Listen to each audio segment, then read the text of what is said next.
Hello students, welcome back. तो आज हम प्रोबेबिलिटी को कंटिन्यू कर रहे हैं लेक्चर 2 से। और मैंने बोला था जैसे कि मैं जेई की प्रॉब्लम सॉल्व कराऊंगा। ठीक है, तो मैं जेई की प्रॉब्लम से शुरू कर रहा हूँ। जेई एडवांस 2014 में आया था एक क्वेश्चन और पैराग्राफ टाइप था। तो एक पैराग्राफ दिया हुआ था, ठीक है, और उस पैराग्राफ पे 2 क्वेश्चन थे। ठीक है, तो पैराग्राफ में था कि हमारे को 3 बॉक्सेज हैं और 3 बॉक्सेज में कार्ड्स हैं जिन कार्ड्स पे नंबर लिखे हैं। बॉक्स 1 पे जो 3 कार्ड हैं, ठीक है, बॉक्स 1 में 3 कार्ड है, 3 कार्ड पे नंबर है 1 2 3। बॉक्स 2 में 5 कार्ड है जिन पे नंबर है 1 2 3 4 5। और बॉक्स 3 में 7 कार्ड्स हैं जिस पे नंबर है 1 2 3 4 5 6 7। क्वेश्चन क्या कहता है? क्वेश्चन 1 कहता है कि what is the probability. Probability क्या होगा कि x1 plus x2 plus x3 एक ऑड होगा, जहां पे xi जो है x1 x2 x3 ये वो नंबर्स हैं जो x1 जो है वो पहले बॉक्स से, x2 जो है वो दूसरे बॉक्स से, x3 जो है वो तीसरे बॉक्स से रैंडमली निकाले हुए नंबर्स। मतलब रैंडमली मतलब ऐसे ही हाथ डाला और निकाला। ठीक है, हमें पता नहीं है क्या है। ठीक है, हालांकि मैं उस मीनिंग पे भी आऊंगा। ठीक है, पहले क्वेश्चन कर लेते हैं तो बाकी कोर्स की फॉर्मेलिटी भी पूरी करेंगे, सारे डेफिनेशन को कवर अप करेंगे। ठीक है, ऐसा नहीं है कि मतलब डेफिनेशन हम छोड़ेंगे, डेफिनेशन पढ़ेंगे बाय जब, बट मैंने मतलब समझा दिया। ठीक है, कि मतलब x1 जो बॉक्स 1 से निकाला जाए, x2 जो बॉक्स 2 से निकाला जाए, x3 जो बॉक्स 3 से निकाला जाए। तो x1 1 2 3 में से कुछ भी हो सकता है, x2 1 से लेकर 5 में कुछ भी हो सकता है, x3 1 से लेकर 7 में कुछ भी हो सकता है। और मेरे को चाहिए कि ये ऑड हो, इसकी प्रोबेबिलिटी क्या होगी। ठीक है, ये क्वेश्चन नंबर 1 था। ठीक है, चलो, तो ऑड होने के लिए मेरे को क्या चाहिए? ऑड होने के लिए मेरे को क्या क्या चाहिए? देखो, ऑड होने के लिए या तो ये तीनों नंबर ऑड हो जाए, ऑड ऑड ऑड, एक केस। दूसरा कि इन दोनों में से कोई दो इवन हो जाए और एक ऑड हो जाए। कोई दो इवन हो जाए, मतलब या तो ये दो इवन हो जाए, ये दो इवन हो जाए, या ये दो इवन हो जाए और एक ऑड हो जाए। और कोई केस है पॉसिबल? मैं बोल रहा हूं कोई दो इवन, मैंने ये नहीं लिखा एक्सप्लेनेशन में, बोल रहा हूं कोई भी दो इवन हो जाए, एक ऑड हो जाए। कोई भी दो इवन हो जाए और एक ऑड हो जाए। और इसके अलावा और क्या केस बना सकते हो कि कोई दो ऑड और एक इवन हो जाए, बट अगर दो ऑड नंबर मिलते तो एक इवन नंबर बन जाता है, इवन इवन से जुड़ता है तो फिर इवन बन जाता है। यानी यही दो केस पॉसिबल है।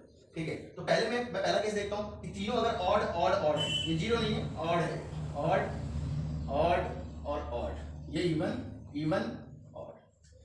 ठीक है, तो ऑड ऑड ऑड में क्या पॉसिबल है? तो देखो यहां पे ऑड के कितने नंबर है, यहां पे ऑड के कितने नंबर है? दो, 2 इंटू यहां पे और भी कितने हैं? 1 3 5 3 3 इंटू यहां पे और भी कितने हैं? 1 3 5 7, चार नंबर। तो कितना हुआ टोटल? 24। अच्छा, ये केस तो हो गया ऑड और ऑड का कंप्लीट। अच्छा, अब देखते हैं इवन इवन ऑड। अब इवन इवन ऑड में कौन कौन से इवन और कौन कौन से ऑड हो सकते हैं? ठीक है, तो देखो एक बार हो सकता है कि ऑड जो हो वो x1 से आए, अगला हो सकता है ऑड जो हो वो x2 से आए, और तीसरे केस में ऑड जो हो वो x3 से, मतलब बॉक्स 1 बॉक्स 2 और बॉक्स 3 से आए। ये तीन केस हो सकते हैं ना, तो अकॉर्डिंगली इवन जो है हर एक में एडजस्ट हो जाएगा। तो पहले मैं मान लेता हूं कि अगर ऑड, इसमें तीन केस बनेंगे कि बॉक्स 1 से ऑड आया, बॉक्स 2 से ऑड आया या बॉक्स 3 से ऑड आया। बाकी दो से मेरे को इवन चाहिए। तो पहले मैं मान लेता हूं कि बॉक्स 1 से ऑड आया। बॉक्स 1 से ऑड के कितने ऑप्शन है? दो। अच्छा, बॉक्स 2 में इवन के कितने ऑप्शन है? 2। और बॉक्स 3 में इवन के कितने ऑप्शन है? 1 2 3। ये हो गया 12, करेक्ट है। अच्छा, अब मैं मान लेता हूं कि बॉक्स 2 से ऑड आने वाला है। बॉक्स 2 से ऑड के कितने ऑप्शन है? 3। बॉक्स 1 में अब मेरे को देखो, बॉक्स 1 का ऑर्डर केस हो गया, इसका ऑर्डर हो गया, तो अब इधर से मेरे को इवन निकला है। इसमें कितने इवन है? एक ही है, 1। इसमें कितने इवन है बॉक्स 3 में? 1 2 3। तो कितना हो गया? 9। अब एक लास्ट केस बचा। लास्ट केस कौन सा है कि बॉक्स 3 में अगर ऑर्डर, बॉक्स 3 में कितने ऑर्डर है? 1 2 3 4 4 ऑर्डर। अच्छा, अब बाकी दोनों में इवन, तो इसमें कितना इवन है? बॉक्स 1 में 1, और बॉक्स 2 में कितना इवन है? 1 2। तो ये होगा 1। अब ये सारे केसेस को ऐड कर देते हैं, वो मेरा फेवरेबल आउटकम हो जाएगा प्रोबेबिलिटी की बेसिक डेफिनेशन। तो 9 + 8 + 12 + 24 ये हो जाएगा 53 by total number of outcome. Total outcome क्या होगा? जो इसमें से कितने पॉसिबिलिटी हैं जो हर एक केस में निकाल सकते हो? तो पहले वाले में से 3 पॉसिबिलिटी है, अगले वाले में 5 पॉसिबिलिटीज है, और उसके अगले वाले में 7 पॉसिबिलिटीज। तो ये हो जाएगा टोटल 53/105। ये आंसर। इजी। कोई डाउट है क्वेश्चन 1 में किसी को? है तो कमेंट में लिखना, क्लियर किया जाएगा। ठीक है, चलो क्वेश्चन 2 देखते हैं। इसी पैराग्राफ पे क्वेश्चन 2 है। क्वेश्चन 2 कहता है फिर हम जो इसमें से निकालने वाले नंबर हैं, बॉक्स 1 से जो निकालूंगा उसका नाम x1 है, इससे जो निकालूंगा वो x2 है, और इससे निकालने वाला नंबर है x3 है। तो मेरा x1 x2 और x3 एपी में होने चाहिए। एपी मतलब अर्थमेटिक प्रोग्रेशन। अर्थमेटिक प्रोग्रेशन क्या होता है? जो नंबर एक फिक्स्ड गैप पे आते हैं। नंबर जो है, जो सीक्वेंस में है वो एक फिक्स्ड गैप पे है, जैसे 1 2 3 एपी में है। ठीक है, अच्छा ये देखो फिक्स्ड डिफरेंस पे है, 3 में से 2 गया 1, 2 में से 1 गया 1, समझ गए? वैसे ही 2 4 6 फिक्स्ड डिस्टेंस पे है, 6 में से 4 गया 2, 4 में से 2 गया 2। ऐसे इसको कहते हैं अर्थमेटिक प्रोग्रेशन। प्रोग्रेशन मतलब आगे बढ़ना, और अर्थमेटिकली एक पर्टिकुलर डिफरेंस के, मतलब एक पर्टिकुलर कांस्टेंट डिफरेंस से, ठीक है, आगे बढ़ना। आगे बढ़ना या घटना दोनों हो सकता है, बढ़ना भी हो सकता है, घटना भी हो सकता है। जैसे 6 4 2, अब कॉमन डिफरेंस क्या होगा कि 6 में से -2 गया, -2 गया, यहाँ पे +2 था, वहां -2, तो प्लस माइनस कुछ भी हो सकता है। अच्छा, तो दूसरा क्वेश्चन करते हैं। यही क्वेश्चन है, पूछना चाहता है कि क्या प्रोबेबिलिटी है कि x1 x2 x3 जो निकाले जाएंगे रैंडमली वो अर्थमेटिक प्रोग्रेशन में होंगे। ठीक है, तो चेक कर लेते हैं। तो देखो पहले मैं ले लेता हूं x1 x2 x3 चाहिए ना, तो इसमें मैं पहले ले लेता हूं 1 ले लिया। अच्छा, अब इससे मैं एपी बनाता हूं, तो कौन कौन सी एपी बनेगी? एक बनेगा 1 1 1। बोलोगे कि कॉमन डिफरेंस क्या है हर स्टेप में? 0 का, कोई फर्क नहीं पड़ता, वो भी एक एपी में काउंट होता है। तो देखो पहला मैं केस बना रहा हूं, जो मैंने यहाँ पे फिक्स कर दिया x1 को 1, ठीक है, और एपी बनाया। तो कितने केसेस बन रहे हैं? तो एक बन गया 1 1 1, एक केस। अच्छा 1 2 3, एक केस 1 3 5, एक केस। ठीक है, अब 1 3 चेक कर दिया, मैं 1 4 चेक कर दिया। देखो एकदम ऑर्डर वाइज चेक कर रहा हूं। ठीक है, 1 4, 1 से मैं 4 पे गया, कितने का गैप था? 2 का। ठीक है, मतलब बेसिकली दो, कहने का मतलब अगर मैं डिफरेंस निकालूंगा तो वैसे 3 का है, मैं बॉक्स वाइज बता रहा हूँ। ठीक है, लाइक बॉक्स वाइज ये 2 का गैप था। ठीक है, ऐसे डिफरेंस लेंगे, कॉमन डिफरेंस लेंगे तो 4 - 1 3 होगा। ठीक है, बट मैंने बोला कि ये देखो कितने बॉक्स का गैप था 1 से यहाँ, इसलिए मैंने बॉक्स बना के रखा ताकि समझने में आसानी हो। क्वेश्चन में नहीं बनाया बॉक्स, में बॉक्स बना के रखा है ताकि एपी को इजीली रिकॉग्नाइज किया जा सके। ठीक है, कॉमन डिफरेंस 3 का है, बट ये बॉक्स का गैप देख रहे हो 1 के बाद ये यहाँ पे 2 3 का छोड़ा 4 है। अब मतलब 4 के बाद में ये 2 गैप छोड़ के, समझ गए? डिफरेंस 3 का ही होगा, यानी कि अगला जो आएगा वो 4 + 3 7, 7 क्या है? हाँ है, तो यानी कि एक और केस बन गया। और कोई बन सकता है 1 5, यानी 4 का गैप, तो 5 + 4 9, नहीं तो है ही नहीं बन सकता। एक एक के डिफरेंस पे देख रहा हूं ना, सब इंटीजर वैल्यू है, पॉजिटिव। ठीक है, अच्छा तो यानी 1 से मेरे टोटल कितने केस बने? 4 केसेस। 2 को रखता हूं, तो एक तो बनेगा 2 2 2, एक केस। ठीक है, अच्छा दूसरा 2, अब देखो रिवर्स गियर क्या मैं मार सकता हूं? मैंने बोला नेगेटिव भी होना चाहिए। रिवर्स गियर में मैं अगर आऊंगा तो 2 से 1 तो आया, 1 से पीछे 0 नहीं है मेरे पास, तो रिवर्स गियर तो पॉसिबल नहीं है। ठीक है, तो क्या होगा 2 2 के बाद अगला 3 4, 2 के बाद 4 4 के बाद 6, और कोई पॉसिबल चेक करते हैं। 2 के बाद 5, मतलब 2 और 5 3 का गैप, 5 + 3 8, 8 क्या है? नहीं है, यानी बस इतने ही केस। तो कितने केस बने 2 को रख के? 3। अब 3 को मैं फिक्स कर देता हूं, 3 को फिक्स कर दिया तो ये 3 फिक्स हो गया। तो 3 का अपोजिट में क्या बन सकता है? एक ही गैप है, देखो 3 2 1, -1 -1 -1 के गैप। ठीक है, तो एक केस नेगेटिव में भी बन गया। अगला 3 3 3, एक केस उसका बन गया। अच्छा अगला 3 4 5, एक केस इसका बन गया। अगला देखते हैं 3 5 एंड 7, पॉसिबल है। 3 में 2 ऐड किया 5, 5 में 2 ऐड किया 7, कितने केस बन गए? 4। तो सारे खत्म हो गए ना x1, और उसके करस्पॉन्डिंगली x2 x3 के सारे कॉम्बिनेशन हो गए। तो यानी कि ऐड करते हैं टोटल कितने केसेस बने? तो टोटल बना 4 4 + 3 7, 7 + 4 11, यानी कि मेरे फेवरेबल आउटकम कितने आए? 11। तो लिख लेते हैं 11। और टोटल अभी हमने पिछले क्वेश्चन में ही निकाला था, क्या होगा इसमें से? कितना आएगा? 3 नंबर है, इसमें 5, इसमें 7, ये होगा 11/105। हो गया जेई लेवल का क्वेश्चन, कुछ पढ़ने की जरूरत नहीं थी, सिंपल बस केसेस कैलकुलेट किए। इसको मैं थोड़ा और फास्ट करता तो क्वेश्चन बहुत जल्दी सॉल्व हो जाता, और श्योर शॉर्ट आंसर सही था। सारे केसेस हमने कवर किए। ठीक है, चलो तो ये जेई का प्रॉब्लम था। इसमें किसी को भी कोई डाउट है तो वो कमेंट में मेंशन करना। ठीक है, तो उसका डाउट क्लियर किया जाएगा। ठीक है, चलो अब हम थोड़ा सा आगे बढ़ते हैं, थोड़ा सा बेसिक डेफिनेशन और ये सब चीजें भी कवर अप कर लेते हैं। ठीक है, तो बेसिक डेफिनेशन में पहला डेफिनेशन आता है जिसको हम कहते हैं रैंडम एक्सपेरिमेंट। रैंडम एक्सपेरिमेंट देखो बहुत आसान भाषा में डेफिनेशन में दे दूंगा, ठीक है। एक कि इसके जो आउटकम होंगे वो मोर देन वन होंगे, मोर देन वन आउटकम, एक से ज्यादा आउटकम होंगे, पहला चीज। दूसरा कि उसको हम एडवांस में प्रेडिक्ट नहीं कर सकते, advance prediction of outcome is not possible, तभी वो एक रैंडम एक्सपेरिमेंट होगा, ठीक है। पहला देखो, दोनों केस का मतलब देखते हैं। पहला कि मोर देन वन आउटकम होना चाहिए, अगर एक ही आउटकम होगा तब तो हमको श्योर शॉट प्रोबेबिलिटी पता रहेगा, अगर एक ही केस होगा तब तो हमको प्रोबेबिलिटी पहले से ही पता रहेगा, ठीक है। जैसे मैं एक सिक्का उछाल रहा हूं और सिक्के में मेरे को पता चला कि अगर दोनों साइड हेड है, एक कॉइन टॉस कर रहा हूं और दोनों साइड हेड है तो श्योर शॉट है, तो आउटकम एक ही है उसका, हेड, तो प्रोबेबिलिटी वन होगी उसकी, तो वो रैंडम तो हुआ नहीं, ठीक है। दूसरा केस क्या कह रहा है कि एडवांस में हम प्रेडिक्ट नहीं कर सकते, एडवांस में हम प्रेडिक्ट नहीं कर सकते, तो जैसे मैंने सिक्का उछाला तो हेड आएगा या टेल आएगा, मैं एडवांस में प्रेडिक्ट नहीं कर सकता, समझ गए? अच्छा चलो, तो रैंडम एक्सपेरिमेंट का मतलब समझ गए आप हैं? चलो एक एग्जांपल भी देख लेते हैं। एक कॉइन को टॉस करें, ठीक है, तो कॉइन को हम टॉस करते हैं तो क्या पॉसिबिलिटीज आती है, ठीक है। और उससे पहले एक और डेफिनेशन में कवर कर देता हूं, उससे पहले एक और डेफिनेशन कवर कर देता हूं, वो है outcomes and sample of space. Outcomes जो अभी मैं बताया था, outcomes and sample of space, ठीक है। तो ये होता है बेसिकली आउटकम जो होता है कि जो भी पॉसिबल रिजल्ट आएगा ना रैंडम एक्सपेरिमेंट, मैंने बोला एक रैंडम एक्सपेरिमेंट मैंने किया और उसका कोई भी पॉसिबल रिजल्ट आएगा उसको कहते हैं आउटकम। जैसे कॉइन को टॉस किया, एक कॉइन को टॉस किया, हेड आएगा या टेल आएगा, तो दो पॉसिबल आउटकम्स है, ठीक है।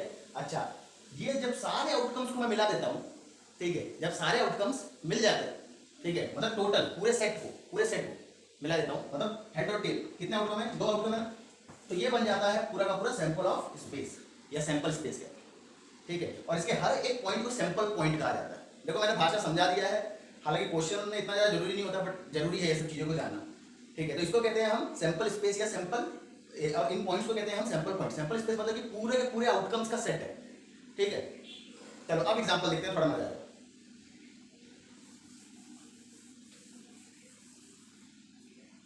तो देखो मेरे पास एक कॉइन है, ठीक है, तो मेरे पास एक कॉइन है, ये मेरे पास एक कॉइन है, कॉइन के दो हिस्से, एक हेड है और एक टेल है। मैंने जब टॉस किया, ठीक है, तो या तो हेड आ सकता है या टेल आ सकता है, यानी कितने केसेस हुए, दो। पहले हम बेसिक प्रोबेबिलिटी डेफिनेशन से देखते हैं कि हर एक केस का प्रोबेबिलिटी क्या है और उस हिसाब से केसेस को डिवाइड करते हैं, ठीक है। अच्छा, तो मैंने एक कॉइन को टॉस किया, ठीक है,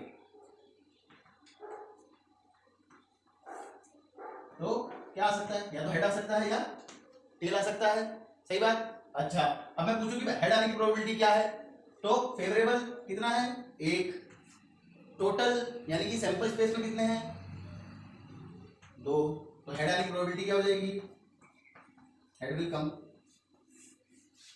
हाफ, ठीक है, समझ गए। वैसे ही टेल आने की प्रोबेबिलिटी क्या हो जाएगी, हाफ, ठीक है। अब देखो, अब इसको और थोड़ा सा इंटरेस्टिंग बनाना, ठीक है, ये तो एक केस हो गया। अब क्या, सपोज मैंने दो कॉइन टॉस किए, दो कॉइन टॉस किए, दो कॉइन टॉस किए तो कितने केसेस बनेंगे, ठीक है। मैंने सपोज दो कॉइन टॉस किए या एक कॉइन को दो बार टॉस किया, ठीक है, तो देखो एक कॉइन को मैंने टॉस किया तो आएगा या तो हेड आएगा या टेल आएगा, सही बात। अब मैंने सपोज उसी कॉइन को दोबारा टॉस कर दिया या बोल लो दूसरा कॉइन टॉस किया गया, तो क्या होगा, दूसरे कॉइन में भी क्या आएगा, या तो हेड आएगा या टेल आएगा। तो इसको मैंने ये मान लिया कि भाई इस कॉइन में तो हेड आया, दूसरे कॉइन में तो इसका हेड में लिख देता हूं, पहले हेड और हेड। दूसरे कॉइन पे क्या आ सकता है, या तो हेड आ सकता है या टेल आ सकता है, सही बात। अच्छा, अब देखो जैसे ही ये इसका टेल आया तो इसके मैं दो केसेस बना सकता हूं, क्योंकि दूसरे कॉइन में भी दो ही केस बनने वाले हैं, तो टेल टेल में पहले लिख देता हूं, और दूसरे कॉइन का या तो हेड आ सकता है या टेल आ सकता है। तो टोटल कितने वाले केसेस बन गए, दो के चार, 1 2 3 4। अब बोलोगे कि ये दोनों सेम है, नहीं, पोजीशन का फर्क है, पहले हेड है फिर टेल है, और यहाँ पे पहले टेल है फिर हेड है, ये दोनों अलग अलग केस होते हैं, सेम नहीं होते, ठीक है।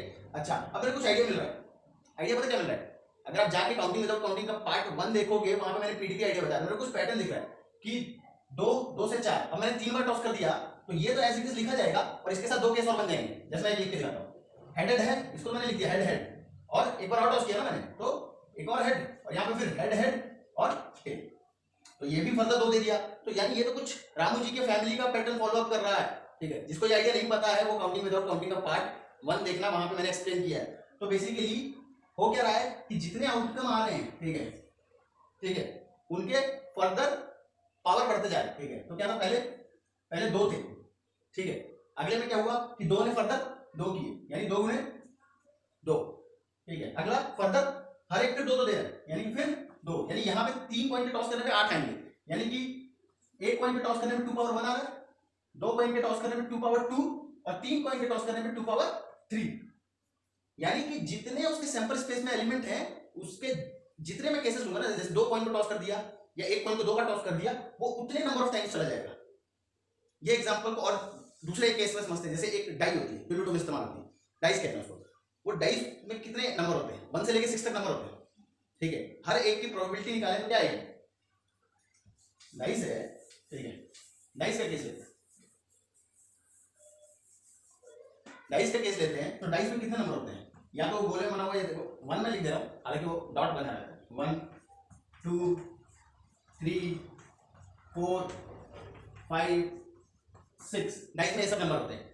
ये तो एक डाइस में नंबर होते हैं, हर एक की प्रोबेबिलिटी कितनी होगी, डेफिनेशन लगाओ। तो देखो 1 की अगर मेरे को निकालनी है तो फेवरेबल मेरे पास 1 और टोटल 6, 1/6, इजी, हर एक का प्रोबेबिलिटी इतना होगा। अब सपोज कि मैंने 2 डाइस को रोल किया, 2 डाइस को सपोज मैंने रोल किया, ठीक है। तो 2 डाइस को रोल करूंगा तो देखो यहाँ पे 1 के साथ कितने आ सकते हैं, 6, 1 2 3 4 5 6, वैसे 2 के साथ कितने आ सकते हैं, 6, वैसे 3 के साथ भी 6, 4 के साथ भी 6, 5 के साथ भी 6 और 6 के साथ भी 6। अब क्या दिख रहा है कि हर एक के करस्पॉन्डिंगली 6 आए, ठीक है। तो कितने हैं टोटल, 6, और हर 6 के करस्पॉन्डिंग कितने आ रहे हैं, 6, यानी 2 डाइस के रोल में टोटल केसेस कितने बन जाएंगे, 6 पावर 2 36, 3 डाइस को रोल करो तो कितने बन जाएंगे, 6 पावर 3 216। सैंपल स्पेस के एलिमेंट बता रहा हूं, ठीक है, ताकि बाद में कंफ्यूजन ना हो, समझ गए हैं। तो ये देखो, ये तो 2 एग्जांपल हो गए, ठीक है। अब थोड़ा सा डेफिनेशन को और आगे बढ़ाया जाए, ठीक है, ताकि और अच्छे हम जेईई लेवल के क्वेश्चंस कर सकें, ठीक है। तो डेफिनेशन को और आगे बढ़ाते हैं। तो अगला है जो डेफिनेशन, उसको कहते हैं हम इवेंट। तो सैंपल स्पेस में डिफाइन किया था, सैंपल स्पेस का कोई भी सबसेट, एनी सबसेट, एक सेट होता है वेल डिफाइंड कलेक्शन, ठीक है। और उस वेल डिफाइंड कलेक्शन का कोई भी सबसेट अगर मैंने ले लिया, ठीक है, तो वो होगा इवेंट। कोई भी सबसेट ले लिया वो इवेंट होगा, ठीक है। जैसे हेड और टेल है, ठीक है, सेट में 2 एलिमेंट, ठीक है, सही। तो अगर मैंने एक सबसेट ले लिया, इसका हेड, सिर्फ हेड, तो ये एक इवेंट हो गया, इसका नाम दे दिया मैंने इवेंट, ठीक है। दूसरा इवेंट इसमें क्या हो जाएगा, टेल। तीसरा इवेंट कि कुछ नहीं आया, वाइट एम्प्टी सेट। अच्छा, इसकी प्रोबेबिलिटी क्या होती है एम्प्टी सेट की, 0। क्यों, क्योंकि ये बोल रहा है कि कुछ नहीं आएगा, मतलब एक सिक्के को मैंने उछाला और वो बोल रहा है कि कुछ नहीं आएगा, उसकी प्रोबेबिलिटी क्या है, ऐसा कैसे हो सकता है यार, ठीक है। देखो ये नहीं बोल सकते जब सिक्का उछाल रहे हो सर सिक्का सीधा खड़ा हो गया, तो ऐसा नहीं बोल सकते, ठीक है। सिक्के में या तो हेड आएगा या टेल आएगा, तो इसकी प्रोबेबिलिटी हमेशा क्या हो जाएगी, 0। तो ये सब इवेंट्स हैं, ठीक है, समझे। अच्छा, और अगर मैंने बोल दिया चौथा इवेंट क्या रख दिया मैंने, E4, ठीक है, हेड या टेल, ये एक इवेंट होता है। तो इसकी प्रोबेबिलिटी क्या होगी, तो एक सिक्के को उछाल रहा हूं या तो हेड आएगा या टेल आएगा, इसका मतलब इसका प्रोबेबिलिटी क्या होगा, 1। हाँ, तो एक सिक्के को उछाल रहा हूं, इवेंट है या हेड आएगा या टेल है, इसका प्रोबेबिलिटी क्या होगा, 1। यानी ये पूरा का पूरा सैंपल स्पेस है, तो सैंपल स्पेस की हमेशा प्रोबेबिलिटी जो है वो 1 होती है। प्रोबेबिलिटी ऑफ सैंपल स्पेस 1, क्यों, क्योंकि एक सिक्के को उछालूंगा तो सही बात है, या तो हेड आएगा या टेल आएगा, तो उसकी प्रोबेबिलिटी हमेशा 1। और जो एम्प्टी सेट होता है उसकी प्रोबेबिलिटी हमेशा 0 आती है, क्योंकि तुम बोल रहे हो बेसिकली कुछ नहीं आएगा, ठीक है। तो इसका मतलब या तो सिक्का हवा में गायब हो गया, जो हम मानते हैं ऐसा नहीं होगा, ठीक है। दूसरा कि सिक्का आया और वो खड़ा हो गया, ऐसा भी नहीं होगा, तो ऐसे केसेस को दिमाग से हटा देना पहले, ठीक है। ऐसा चमत्कार कुछ नहीं होने वाला, ठीक है। तो ये रहा कि इनको इवेंट कहा जाता है, ठीक है। अब देखो इवेंट में भी जैसे मैंने आपको बताया था, ठीक है, जैसे फाइल और ये सैंपल स्पेस पूरा का पूरा, तो ये पूरा पूरा सैंपल स्पेस है, क्योंकि हेड टेल ही तो था, तो ये पूरा पूरा सैंपल स्पेस है, ये पूरा सैंपल स्पेस है। यानी इस इवेंट को पता हम क्या कहते हैं, इस इवेंट को कहते हैं श्योर इवेंट। श्योर इवेंट वो इवेंट होता है जिसकी प्रोबेबिलिटी 1 होती है, ये पक्का का पक्का होगा, इसलिए इसका नाम है श्योर इवेंट। और ये इवेंट को कहते हैं इम्पॉसिबल इवेंट। इम्पॉसिबल ये इवेंट की कैटेगरी में आती है, श्योर इवेंट और इम्पॉसिबल इवेंट। ठीक है, अच्छा इसमें अब जब आया ही हूं तो एक और डेफिनेशन आते आते मतलब ज्यादा देता हूं, जिसमें सिर्फ एक ही एलिमेंट होगा, ठीक है, उसको कहते हैं सिंपल इवेंट। और जिसमें एक से ज्यादा एलिमेंट होते हैं उसको कहते हैं कंपाउंड इवेंट। देखो ये डेफिनेशन इतनी ज्यादा जरूरी नहीं है, मैं बस कवर अप कर रहा हूं, ठीक है, ताकि ये नहीं बोलो कि सिलेबस का एक भी हिस्सा छूटा है, तो इसीलिए मैं सारी की सारी डेफिनेशन भी कवर कर दे रहा हूं। ठीक है, तो जिसमें सिंगलटन एक ही एलिमेंट होता है उसको कहते हैं सिंपल इवेंट। जिसमें एक से ज्यादा होते हैं, ठीक है, एक से ज्यादा आउटकम्स होते हैं उसको कहते हैं हम कंपाउंड इवेंट। समझ गए? अच्छा चलो, तो अब हम क्या करते हैं कि थोड़ा आगे और बढ़ते हैं।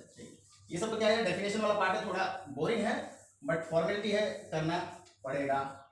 अच्छा तो अब देखो, मान लो कि एक मेरा सैंपल स्पेस है एस, एस मैंने सैंपल स्पेस, जिसमें रैंडमली क्या क्या आ सकता है, कुछ भी आ सकता है। जैसे मैंने मान लिया A1 A2 AN, कुछ भी आ सकता है, A1 A2 AN कुछ भी है, ठीक है, ये इसमें कुछ भी है, सबके आने का इक्वली लाइकली चांस है। इक्वली लाइकली मतलब सबके आने का बराबर बराबर मौका है भाई। जैसे सिक्के को उछाला तो हेड का भी बराबर है, टेल का भी बराबर चांस है। ठीक है, मैंने पिछले वीडियो में बताया था बायस्ड और अनबायस्ड का मतलब क्या होता है। ठीक है, यानी ये अनबायस्ड, अनबायस्ड मतलब सबके आने को, मतलब सबको बराबर मौका मिलेगा। ठीक है, तो ये ऐसे नंबर है। ठीक है, अब मैं अगर इन सब पॉसिबल आउटकम से अगर मैं निकालूं कि कितने इवेंट बनेंगे, तो इवेंट कैसे बन सकते हैं? एक पहला कि मैंने n में से एक भी सेलेक्ट नहीं किया, n में से एक भी सेलेक्ट नहीं किया वो इवेंट। अच्छा अभी सिलेक्शन आ गया, तो देखो जिसको सिलेक्शन के बारे में बेसिक नहीं पता है वो काउंटिंग विदाउट काउंटिंग के पार्ट 2 में जाएगा, वहां पे मैंने एनसीआर और एनपीआर का बेसिक दिया है, वो वीडियो को देखना। ठीक है, तब वापस यहां से रिज्यूम करना। ठीक है, आसान हो जाएगा, कोई दिक्कत नहीं होगी। ठीक है, तो देखो बेसिकली क्या होता है, सी इंडिकेट्स फॉर कॉम्बिनेशन यानी सिलेक्शन। तो n में से 0 सेलेक्ट करूं, जो मैंने बताया था 5 सेट, उसका एक केस बनेगा, प्लस ये n में से मैं एक सेलेक्ट करूं, उसके सेट बन सकते हैं, मतलब A1 A2 सेट कैसे बनते हैं भाई मैं बता, प्लस n में से 2 सेलेक्ट करूंगा, ठीक है, वो भी सेट बन सकते हैं, मतलब A1 A2 ले लिया, A2 A3 ले लिया, ऐसे कर करके 2 के सेट्स बना, मतलब वो बना उसके सबसेट्स बना। बेसिकली सबसेट मैंने बोला था, इवेंट क्या होता है, सबसेट। अब मैं देख रहा हूं कि मैक्सिमम नंबर ऑफ इवेंट्स कितने हो सकते हैं। ठीक है, तो 0 सेलेक्ट करके भी एक इवेंट बन सकता है, n में से 1 सेलेक्ट करके भी इवेंट बन सकते हैं, 2 सेलेक्ट करके भी, 3 सेलेक्ट करके, ऐसे ही चलता जाएगा, n में से n सेलेक्ट करके इवेंट। अब ये बड़ा ही फेमस फॉर्मूला है। ठीक है, अगर आप देखोगे या किसी ने बाइनोमियल पढ़ा होगा या नहीं पढ़ा होगा, ये बेसिकली आता है, और कुछ लोगों को सेट थ्योरी में बता दिया जाता है कि जितने भी एलिमेंट होते हैं 2 पावर n उसके सबसेट्स होते हैं। अगर एक सेट में n एलिमेंट्स हैं तो 2 पावर n उसके क्या होते हैं, सबसेट्स होते हैं। ठीक है, तो मैंने बेसिकली आइडिया दिया कि कैसे 2 पावर n आता है। ठीक है, तो क्या है बेसिकली एक्सपेंशन है, किसका एक्सपेंशन है,